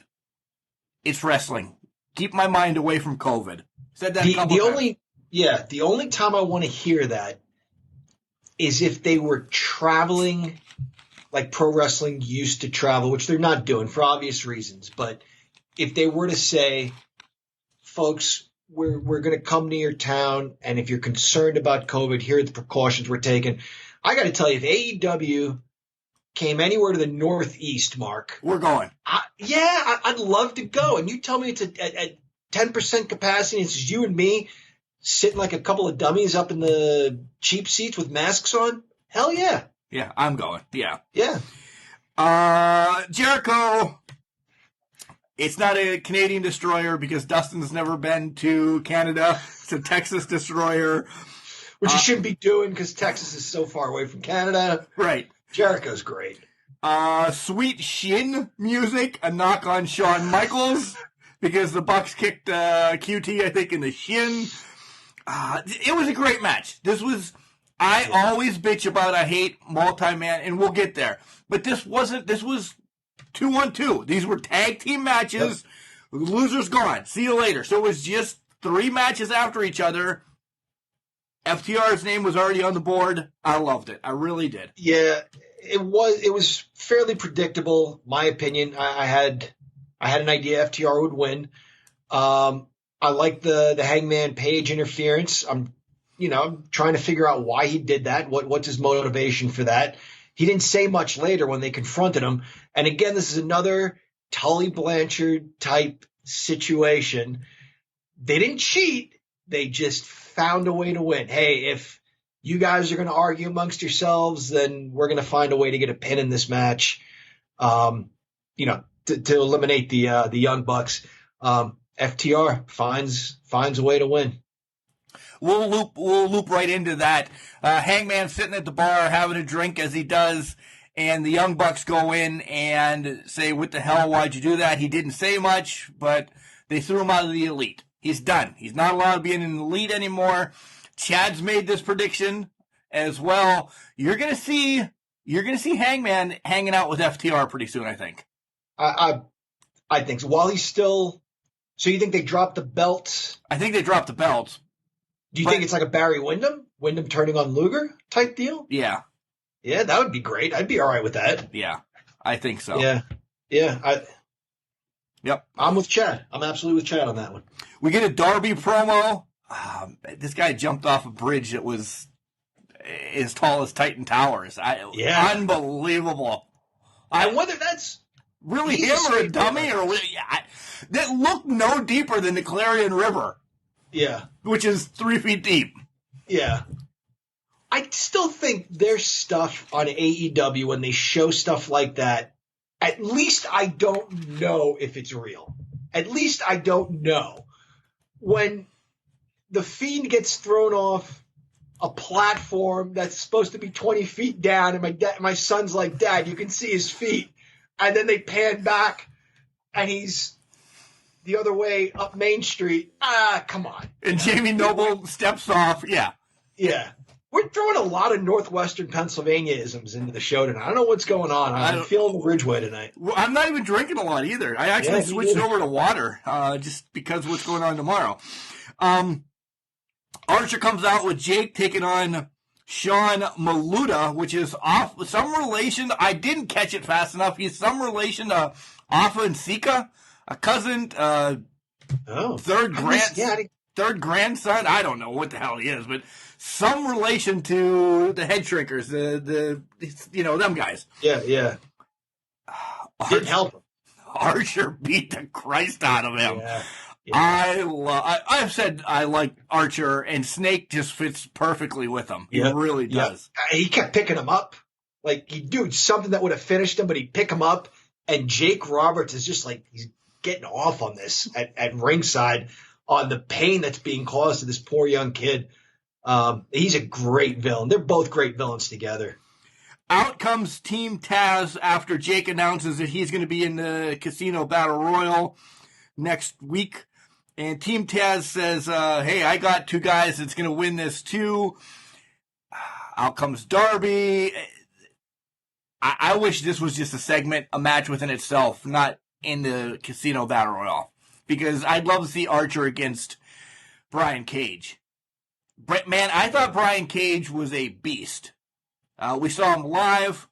No disrespect to him. He could rip my head off with his pinky. Archer makes him look like Skylo Low. Yeah. He's got the build and the height. Taz looked a lot like Heyman. Did you see that? He had the ball cap on and the suit coat. He's pulling the Heyman. Yeah. Just as portly as him. I liked it. Yeah, he's not in the shape he was in ECW. He's a little later on in years. Still, I'm sure, tough as nails. I don't mind these little digs, man. I love them. Fans love that stuff. Fans our age grew up on that stuff, man. You listened and watched for the digs at the other promotion. Yeah.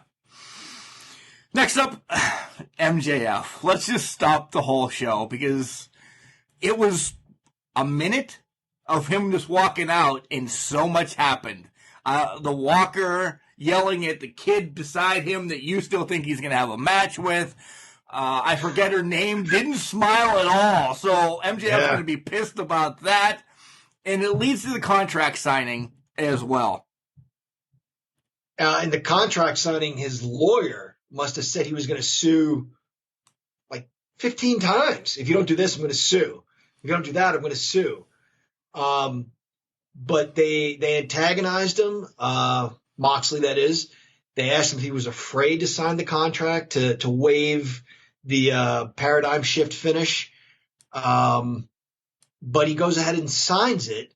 But on page 17, there's a special stipulation. And that stipulation is that next week he fights the lawyer. And the paradigm shift is not banned from that match. So MJF's not going to have a lawyer. Yeah. And if the lawyer no-shows, the match is null and void. Yeah. That's a great stipulation. That is. You just slid it in there. John Moxley, once we get... Well, we're not going to do the digital copy. I'm going to wait till I get the PWI. This is the only PWI I buy, by the way. Every year they have the top 500 PWI. September 22nd on newsstands. I'll buy it then so I have the real copy. But John Moxley has been named number 1 this year.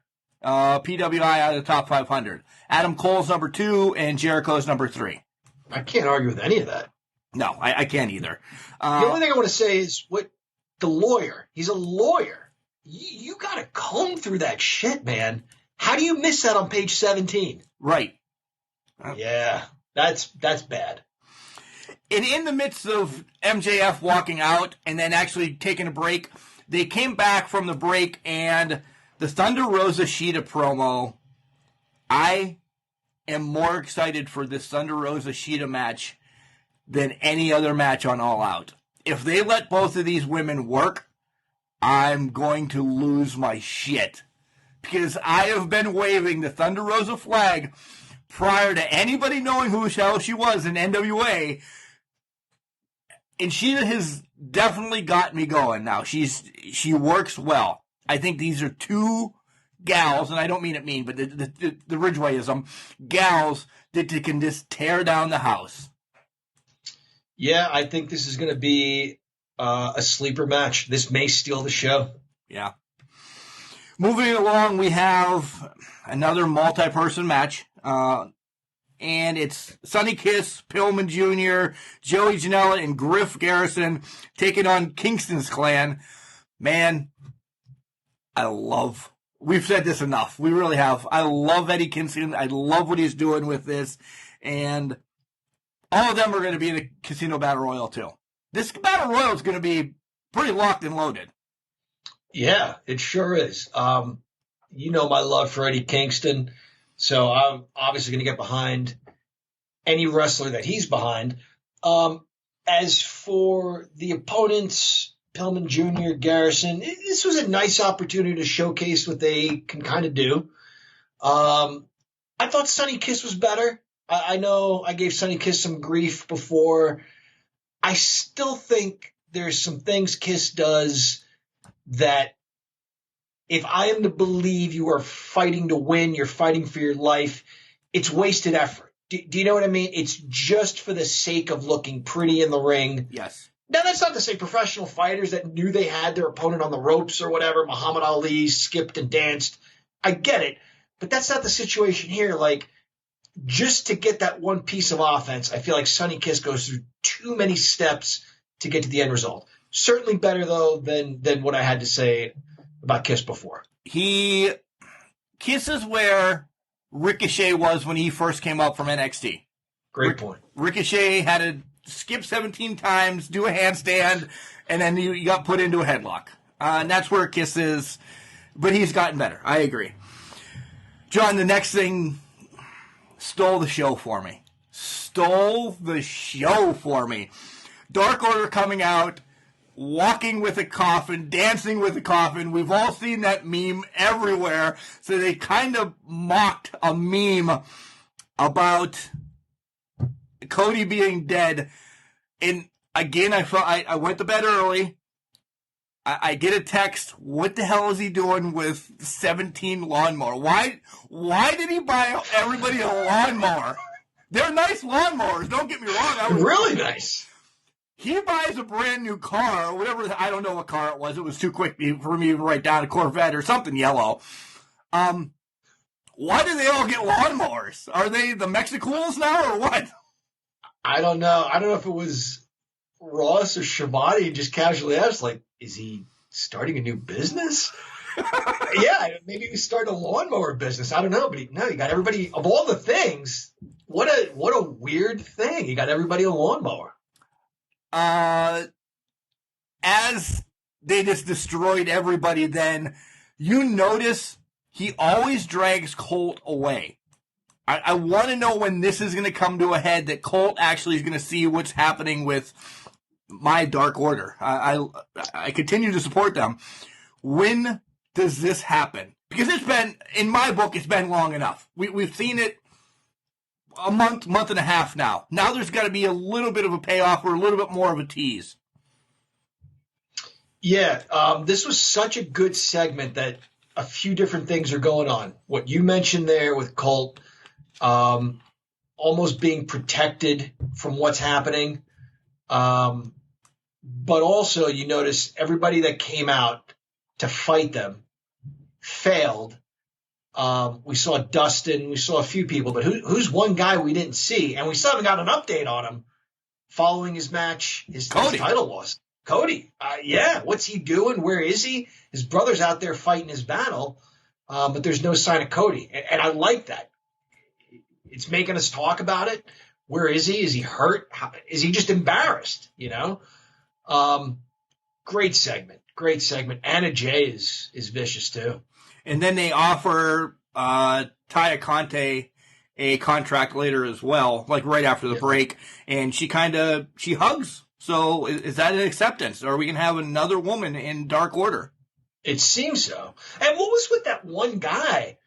He was overexcited, high-fiving everybody, like, I kick his ass, and they beat the crap out of him. Like, holy cow. Hey, if you're like number 9, you have to build the ranks to get up to number one. Yeah. So he's just too excited. He's that little dog in a fight. Yeah, get up, brother, get up, Yeah. Yeah. He needed to tone it down a little bit. But in all seriousness, though, as funny and goofy as that was, and we're laughing about it, it gives like a dangerous like gang or cult feel to it. Like they'll turn on one of their own in a heartbeat if that's what the leader says to do. Yeah. Yep. And West Side. Yeah. Yep. I don't know where that came from. Swole is taking on Reba, Penelope, and Britt because it was a 3-person woman match. Britt never got in the ring. Swole just beat the shit out of everybody. She really did. And the stipulation, Britt said, if you beat us, you can pick the match for us, me and you, at All Out. So Britt's going to be on All Out. So she's going to be healthy, with the air quotes, to fight. She had a Dennis Rodman mask on, tape on her nose underneath the Dennis Rodman match, carrying crutches in a wheelchair with a knee brace. She's selling this shit still. I love it. She's in a lot of pain, I would imagine. This was the weakest match of the night. Yeah. Dare I say, on a really good card. It was probably designed to be. Big Swole was supposed to go out there and beat everybody up. Britt is not getting her money's worth. When you think about what Penelope Ford's getting for all this, dental care and free makeup. Yeah. And that's the performance you put on. You go out there and get your ass kicked.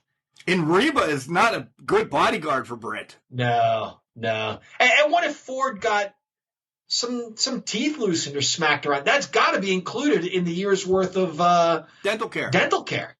Yeah. Losing your money, Britt. Yeah, you're not a good negotiator, Britt. I'm sorry. Main event of the night is Sammy G against Matt Hardy.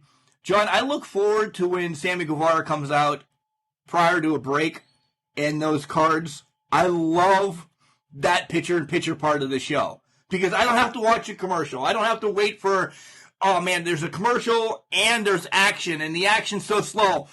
It's just enough that you read his cards, and this is a brilliant, stupid thing for Sammy Guevara to continue. I hope it continues. Is him and Hardy done? I don't know yet, but this match was vicious. Yeah, and I think they are done. I think this kind of puts this to rest. It was a vicious match. I think, again, it told a story of Hardy, who's been around way too long to let this young punk disrespect him, and he was going to take him to task. He pulled out some tables that had deleted written on them. Someone went through a table early in this match, and it reminded me of the first Blood match with Stone Cold and Kane, where Austin started bleeding like in the first few minutes, and everyone was like, well, the ref said he wouldn't stop this for a paper cut or a nick. You have to really be bleeding. And I was like, well, shit, he just went through a table. And I think Ross or Shivani said, well, it's got to be an offensive move. Like, you can't, if you're on a table, Mark, and I jump and you move and I smash through it, that doesn't count. That's a defensive move. So it had to be an offensive move. Oh, which the ring announcer didn't say at the beginning. But anyway, no, I thought this was a great physical, brutal match. It should be a good catalyst for Guevara. Go ahead. Twist of fate through the chair scared the Christ out of me.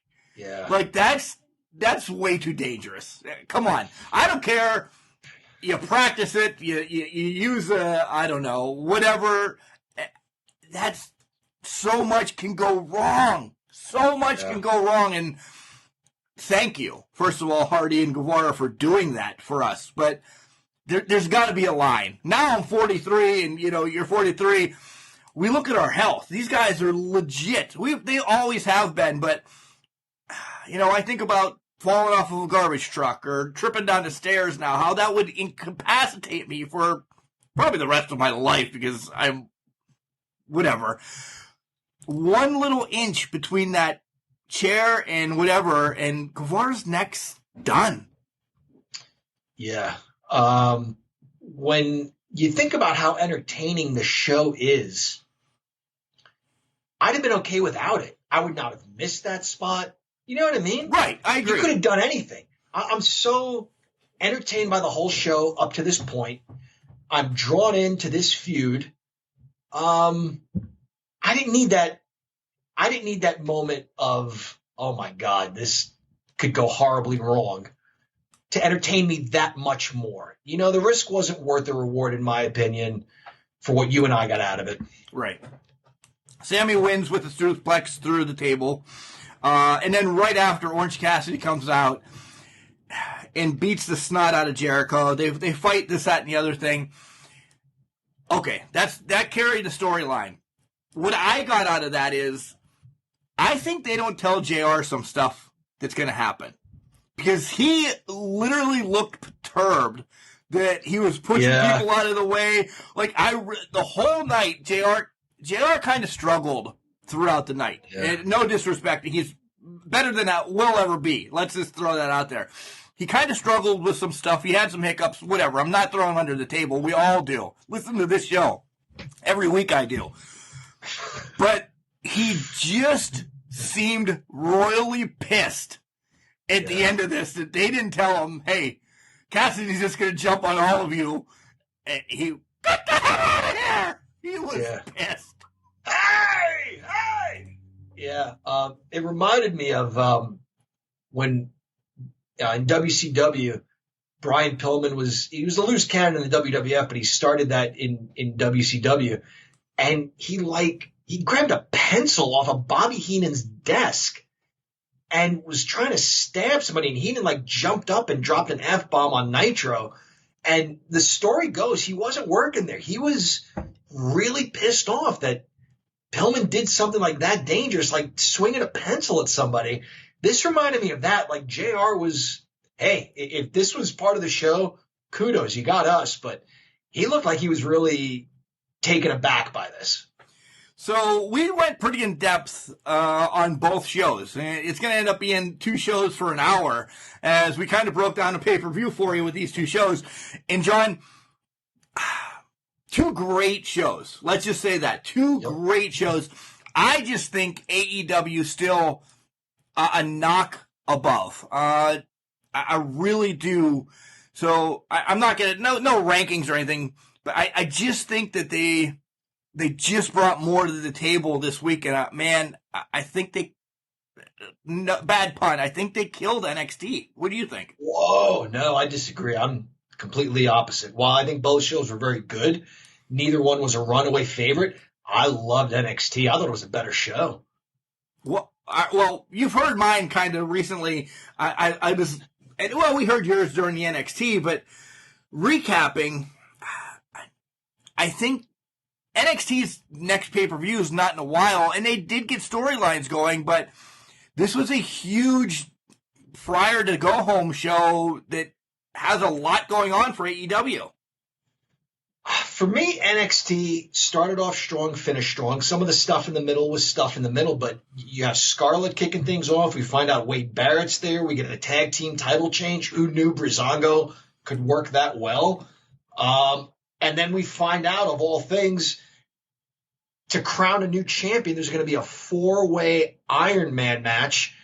That's something really innovative. No one's ever heard of that. I can't imagine anybody's ever had that kind of match. And then we see Rhea Ripley get dominated by Raquel Gonzalez. We also forgot to mention Mercedes Martinez kind of interfered there towards the end. So there's another angle to that story. For me, that was just the better show. Wow. Well, we'll agree to disagree then this week, huh? All right. Fair enough. We usually don't, but all right. Which is great, right? They're putting on good shows. Yeah, if we're going to fight over which one was greater, why bitch? Yeah. All right, let's wrap this up and head to segment number 3 as we kind of do payback predictions. And I don't know if we should do some predictions on All Out, but I don't know if the whole card's out there that we can talk about some of it. Is that all right? Yeah. What we know, we'll discuss. All right, we'll be back. What's up, guys? This is Jared Fritz, official for the NWA, and you're getting Ref Fit with the Can Crushers podcast. Welcome back to Can Crushers, listeners. Mark and I are going to make our predictions for WWE's Payback and AEW's All Out. And Mark, I'll go ahead and get us started with Payback. We'll jump right in here. Yeah, that's tonight. That is tonight. So we've got the Women's Tag Team Championship. I love this team. Shayna Baszler and Nia Jax challenging your girls, Bayley and Sasha. Who do you got? I actually am going to go with your girls. I really am. I think there was a knock on SmackDown about Sasha being able to only hold a tag team title. And this is a way that Sasha now will get to challenge Bayley for a match. I think it's at the point. You can't carry this to WrestleMania. I think it would be too long. You might get it to Survivor Series. Which is your next big one. I hope they don't throw this on whatever the hell next show is after Payback, which is usually a throwaway show. And it's a nice twist with Nia and Shayna hating each other. We've seen it before with other teams. And then that's the catalyst of them having a brawl at some point. Agree 100%. This continues to drive a wedge between Bayley and Sasha. The only thing I'll add to what you said, I agree who's going to win. I think we have new champs. Bayley and Sasha deserve a major pay-per-view to finally settle this, and Survivor Series is the next closest one. Yeah. Next match, I know this is your most anticipated match. Apollo Crews, United States Heavyweight Champion, defending against Bobby Lashley, who's got MVP and Shelton Benjamin with him. Apollo loses this. I don't think we said it about Drew McIntyre, how he's not doing anything with the title for the fans or whatever. I think Crews hasn't done anything for the U.S. title. I don't think Lashley's going to do anything either with it, but I just think it's a change of pace. I don't know. I was joking, too, when I said the most anticipated match. You're talking about a match you're looking forward to less, I would guess, right? Right. Yeah, I'm with you. I think we have a new champion. Speaking of championships, this is a no-holds-barred triple threat for the Universal Championship. Bray Wyatt, the newly crowned champion, defends against Braun Strowman and the recently returned Roman Reigns, who now has Paul Heyman with him. Writing's on the wall. I think ratings. You give it back to Roman. He runs with it for a while. The downfall is, and this isn't a knock on either one of them, Bray Wyatt is the male Sasha Banks. He is a transition couple week champion. He drops it to the next person. But I think Roman, I really think it's Roman. He's back. He's going to get the title. The Fiend just won it, and I don't think it changes hands that quickly. I think he defends, but this certainly sets up for more Roman Reigns versus Bray Wyatt. So I think Wyatt defends successfully. Fourth match, I'm looking forward to this. Keith Lee and Randy Orton. I am. I really am looking forward to this match. Do they make this the main event? Or do you think the Universal match is the main event? The list I'm seeing right now, I don't know that it's in any particular order, but it's 4th out of 7. So it's right smack in the middle. Oh. I'd like to see what they're going to do. We know what Keith Lee can do. We've seen him on NXT. He does great. But now with this being on the air quotes main brands, I want to say I want Keith Lee to win, but I don't see that Randy takes the loss. It's going to be a double disqualification or something like that. Okay. I think this is a bold move by WWE to call him up and throw him into something this significant this quickly. I think he's really good. He can handle it. It's going to be a really good match. I think Randy Orton wins. The Mysterios, Dominic and Rey, take on Seth Rollins and Murphy. I think the Mysterios get the win somehow. If there's another match that I'm not looking forward to, I know you pumped up Seth earlier, how he can do his thing, and I don't know. I think I'm over now the Mysterios and Seth, and I don't know. Or Murphy is pandering, because at one point you saw he didn't want to do stuff for Seth. Mysterios get the win.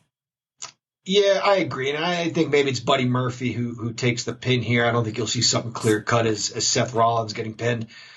I'm with you. Enough's enough. It's been fun. The eye thing was a little ridiculous, but I think we've seen everything these guys can do. It's time for all of them to move on, but I think the Mysterios win. You hate both of these guys. I hate one of these guys. Matt Riddle versus King Corbin. I hope Corbin wins. Done. That's it. Wow. As much as you can't stand either of them. I can't stand either of them. I don't like Corbin. Let's just throw out what was just said during the break. Your son came in real quick because we had a dog pee break. I needed a drink. So Sylvan came and talked to us for a little bit. He's sick of Corbin being the king because he hasn't done anything with the kingship. I agree. Yeah. He needs to lose the kingship. I want Corbin to win, but my head says go with Riddle. I despise Riddle. I'm picking Riddle as well. I like him. I think maybe what I like more about him, aside from the wrestling persona, what I like better about him is the real life Matt Riddle. This guy doesn't care who you are. If you are Brock Lesnar or Mike Tyson or anybody, if he thinks you're throwing shade at him or disrespecting him in any way, he's going to stand up for himself. So I have nothing but respect for that. Well, then he wants me. Then he wants me because that's all I throw at him is shade. Yeah. You better be careful. I should get Ella shade then. She's my tea-sipping bitch. Big E versus Sheamus. Big E's getting the push. Big E's getting somewhat of a push. I don't know if he goes for like the IC title here in a little bit, or he actually gets worked into. With Roman back, though, I think it actually hurts him. I really do. I think he was going to get a push, but I think Big E gets the win. I'm with you there, Mark. I think the only match where we did not agree was the Universal Championship match. You picked Roman Reigns to win. I picked The Fiend. You said Lee and Orton might be a double DQ. I picked Orton. Other than that, we agree. We agree 5 out of 7 matches. And there's only 7 matches on the docket so far. Yeah, so far. They might throw one more in as the pre-show. Maybe the tag team titles aren't on the line. Yeah. Neither tag team title. Whatever. Correct. Yeah. So, all right, that's Payback, right? That's it. That's it. That's Payback. All right, well, that was a bitch. That was a bitch. Payback's a bitch. Yeah. All Out is next Saturday night, and I'll do reverse order. They have 7 listed, but number 7 is TBA against TBA, so they're going to have another match. But the 6 that are listed right now, the Dark Order, which is Brody Lee, Cole Cabana, Evil Uno, and Stu Grayson in an 8-man match taking on Matt Cardona, Scorpio Sky, and Dustin and QT.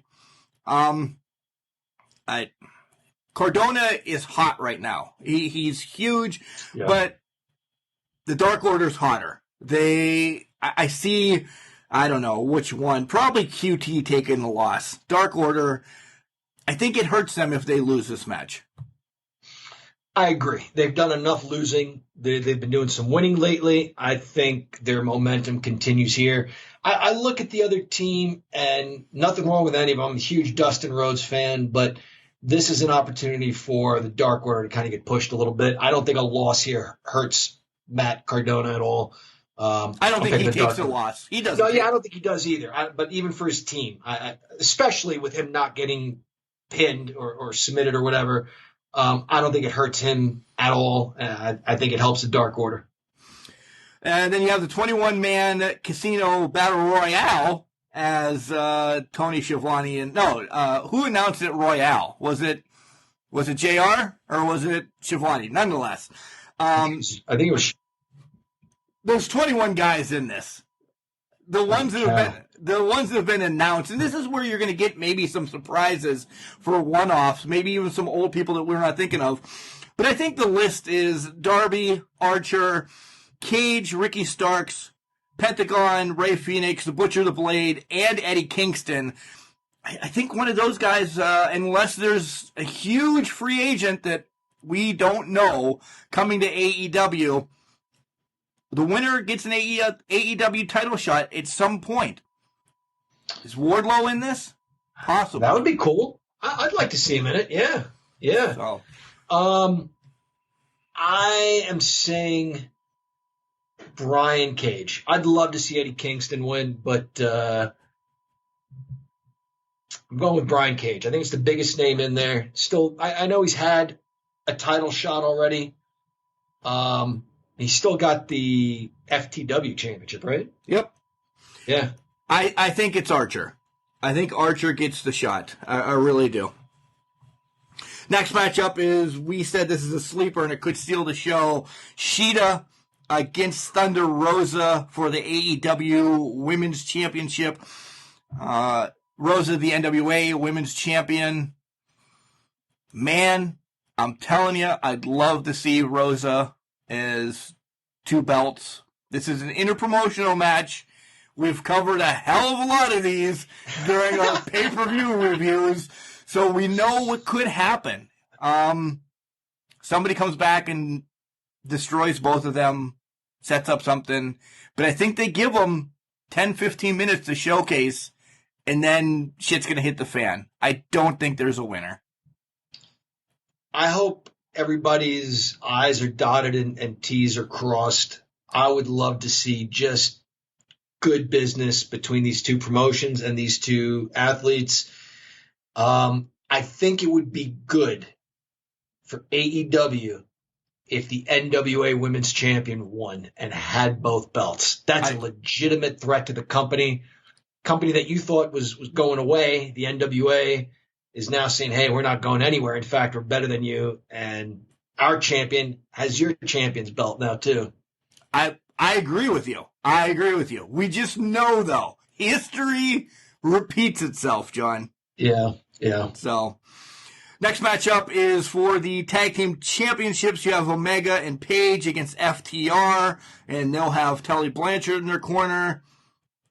I kind of hinted already. I think this is where Paige does the turn, and we have FTR as champs.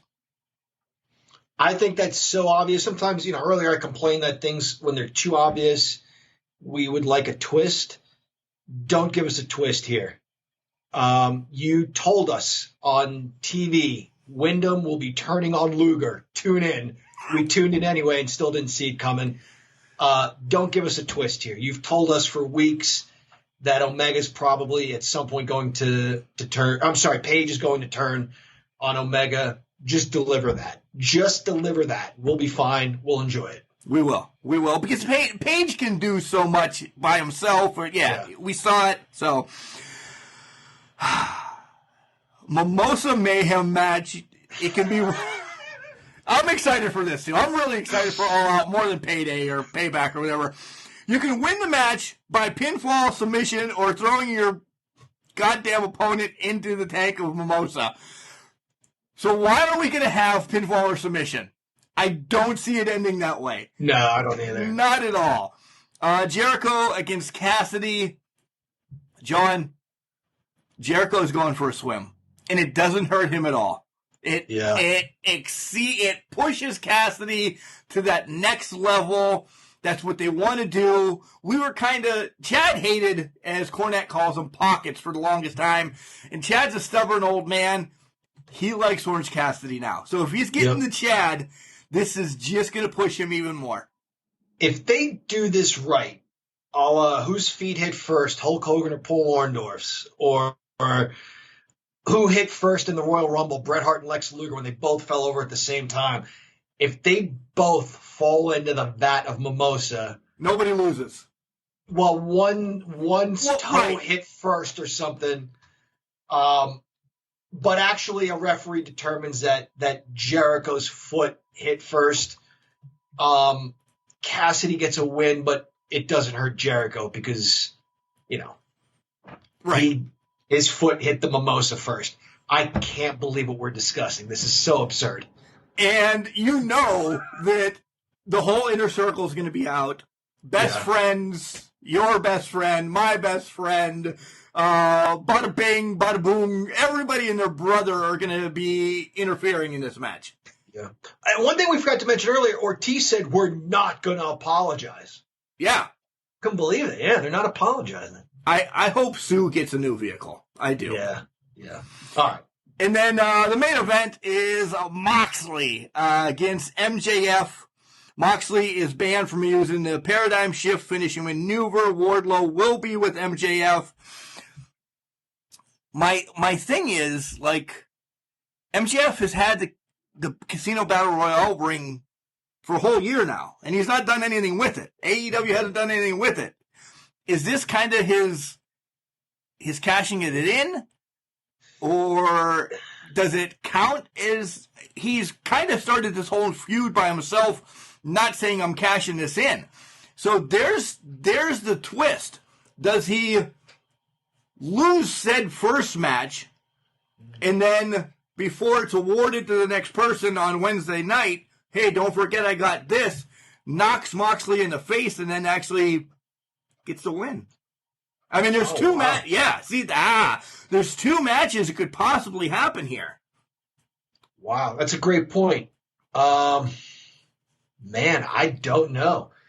Just on paper, taking it at face value, one man versus the other, I'm going with Jon Moxley to retain. Whatever happens after that, happens after that. But in the context of this one match, I think Moxley retains. I agree. I agree because I think this is still building. It's just a normal enough match where you can't use any pile drivers were banned. Jumping off the top rope was banned. Throwing people over the top rope got you disqualified. So this is essentially just still a normal match. They need a big to-do match, I think. Right. I agree. So, all right. There's two predictions, guys. I'm still pumped, guys. 3 pay-per-views in 3 weeks. SummerSlam was good. I don't think Payback's going to be great. All Out is going to deliver. I'm excited, John. What else do you have on the docket this week? Because we have a couple more minutes.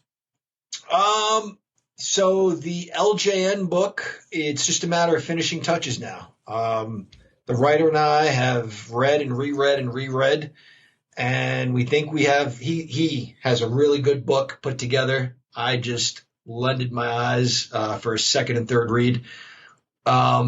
He's in the process of maybe putting this together and hoping to have it published maybe in the next month or two. And again, he's in Australia, and how quickly it gets over stateside, I don't know.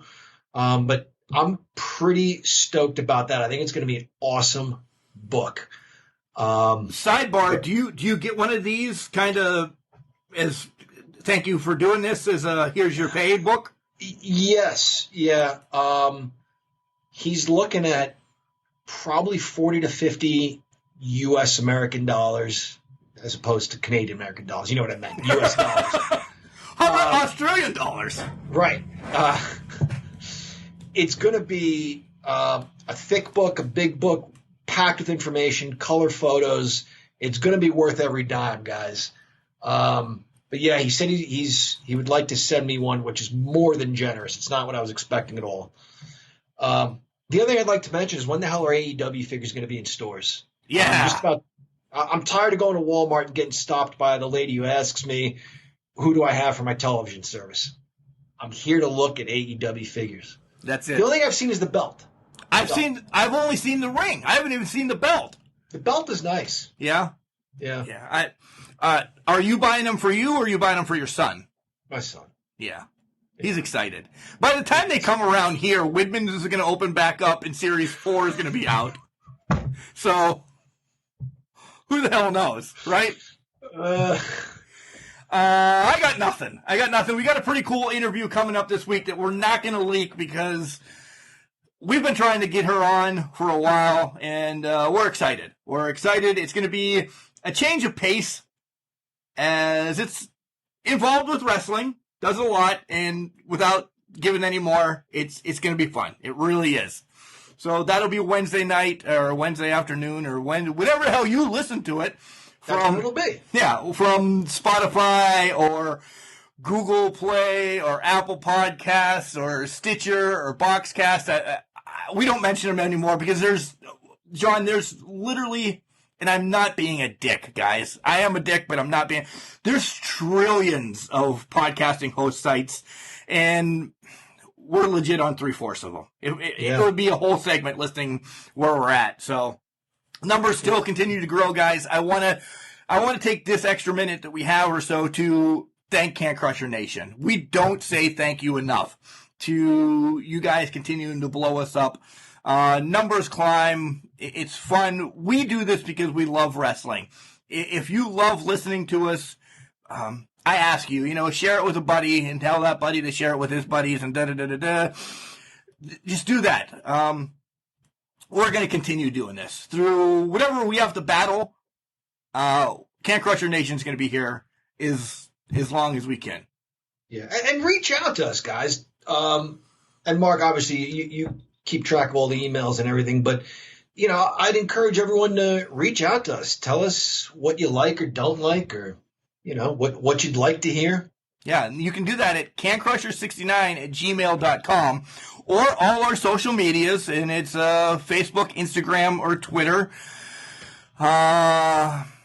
I'm on TikTok now, but I don't know if I'm going to do a lot. I just like watching people dance and fall and do stupid stuff. I'm not going to put anything on Can Crushers there.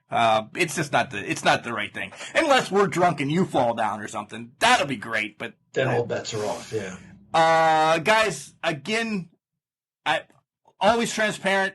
Shirts were going to come, and then I bought an $800 water heater. So shirts got pushed back a little bit. They're coming, though. They really are. I know I have a couple people ask about that. We still have stickers available. The big one's $5, the little one's $3. You want a sticker, shoot me an email.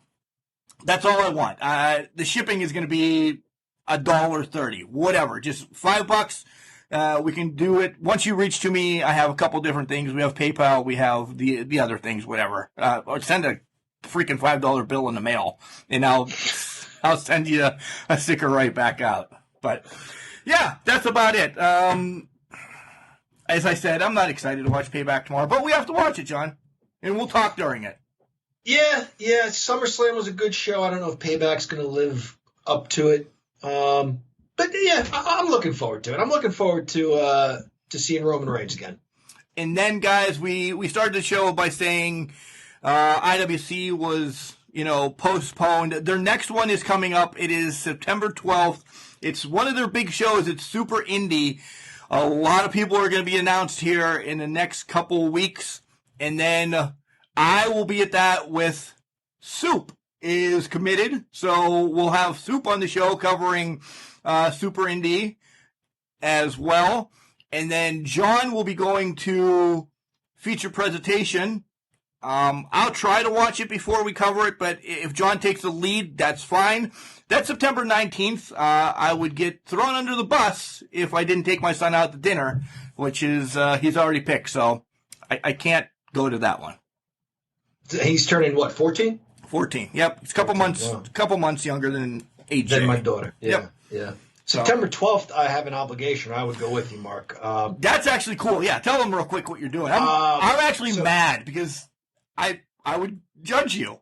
Yeah, you would. It's a monologue is all it is. It's I would say like a 15-minute monologue, a reenactment of steel mill workers from around the era of the Civil War, I guess.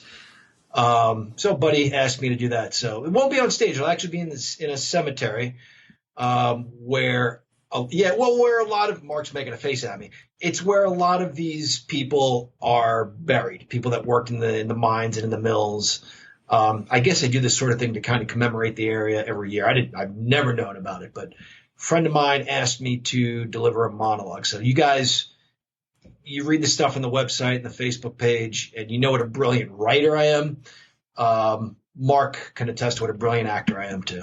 Yeah, that I can't say it even better. He is great, guys. He really is. And if you could read some of the stuff that I judged, you would think we're both jackasses.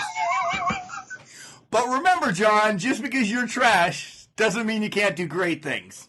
It's called a garbage can, not a garbage cannot. We will be back on Wednesday.